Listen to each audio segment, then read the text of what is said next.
बहुत समय पहले घने हरे भरे जंगल के बीचों बीच एक विशाल गुफा थी। उसी गुफा में रहता था जंगल का राजा शेर वीरू। लेकिन वीरू किसी भी दूसरे शेर की तरह नहीं था। न वह तेज था, न बहादुर और न ही मेहनती। पूरा जंगल एक बात के लिए मशहूर था। वीरू जंगल का राजा जरूर था, लेकिन वह जंगल का सबसे आलसी शेर भी था। उसकी एक ही दिनचर्या थी, सुबह देर से उठना, दोपहर तक आराम करना, शाम को थोड़ा टहलना और फिर रात को पेट भर कर खाना। दूसरे जानवर जहां मेहनत करते थे, दौड़ते थे, शिकार ढूंढते थे, वहीं वीरू घास पर लेटकर जम्हाइयां लेता रहता। कभी कभी जंगल की रानी शेरनी रूबी उसे फटकारती भी। वीरू, यूं सोते सोते ताज पहनने का क्या फायदा? कभी तो कुछ काम कर लिया करो। और वीरू कान खुजाते हुए कहता, काम? वो भी मैं? अरे रूबी, मैं तो आराम का राजा हूं। काम करके क्या मिलेगा? आराम से बेहतर दुनिया में कुछ है क्या? रूबी सिर पकड़ लेती, पर वह भी जानती थी वीरू को बदलना आसान नहीं। जंगल में चिंता बढ़ गई, दिन बीतने लगे। धीरे धीरे एक समस्या फैलने लगी। जंगल में बाहरी शिकारी दिखाई देने लगे। पेड़ों की कटाई बढ़ रही थी। कुछ जानवर गायब होने लगे थे। बंदर, हिरन, हाथी, तोता सब घबराए हुए थे। वीरू से मिलने आते और कहते, महाराज, हमारा संरक्षण कीजिए, जंगल खतरे में है। लेकिन वीरू उन्हें वही पुराना जवाब देता, अरे भाई, इतनी गर्मी है और मैं उठकर लड़ाई झगड़ा करूं? रहने दो, किसी और को बोल दो। मैं थोड़ी सी झपकी ले लूं। जंगल के जानवर सिर झुकाकर लौट जाते। धीरे धीरे सबको विश्वास होने लगा कि वीरू सिर्फ नाम का राजा है, काम का नहीं। एक दिन तो हद ही हो गई। जंगल के पास कुछ इंसान जाल लगाकर जानवर पकड़ने लगे। बंदर को यह पता चला तो उसने तुरंत सब जानवरों को बुलाया। एक बड़ी बैठक हुई। सब दुखी थे। बंदर बोला, दोस्तों, अब हम वीरू से क्या उम्मीद करें? वह तो चलने की मेहनत भी नहीं करता। हमें कुछ करना ही होगा। हिरन बोली, क्यों ना हम राजा बदल दें? तोता बोला, या फिर किसी और से जंगल की रक्षा करवाएं।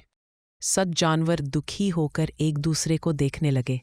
तभी एक बूढ़ा कछुआ बोला, हम राजा बदल दें ये ठीक नहीं। वीरू आलसी है लेकिन दिल से अच्छा है।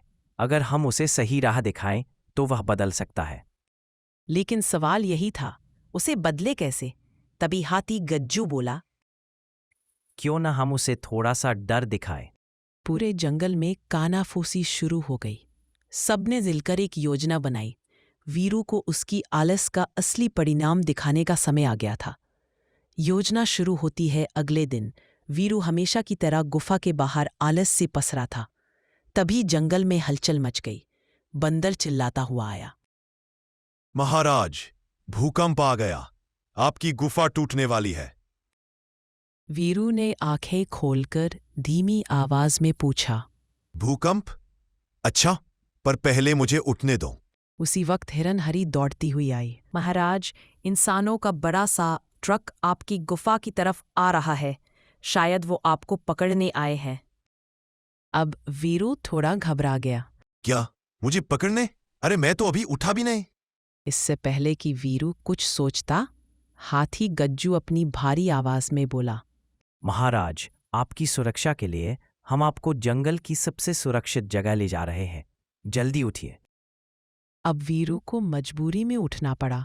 वह उठते ही थक गया और बोला, इतनी जल्दी में कहाँ ले जाओगे? चलो पीठ पर बैठाओ।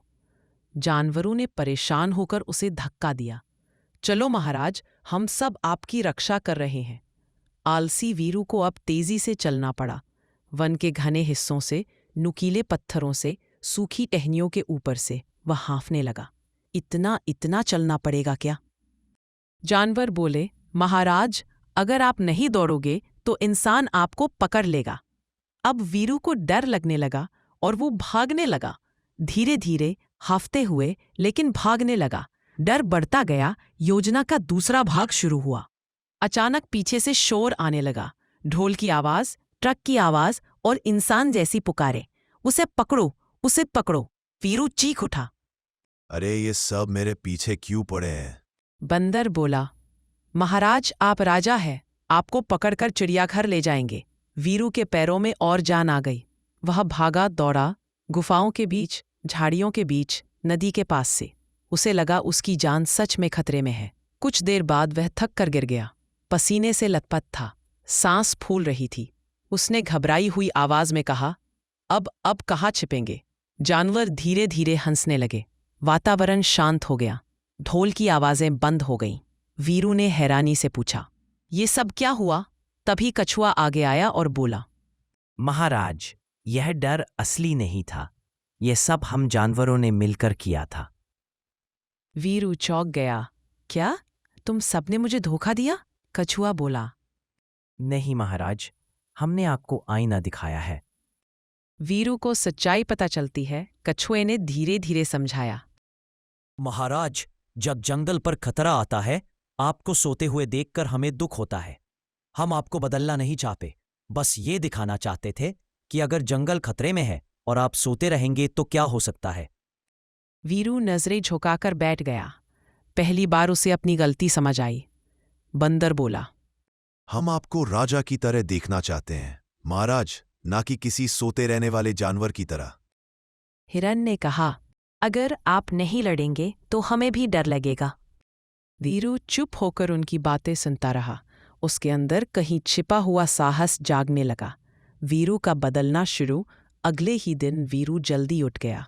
शेरनी रूबी चौंक गई। आज सूरज पश्चिम से निकला है क्या? वीरू मुस्कुराया। नहीं रूबी, आज मैं सच में राजा बनने वाला हूं।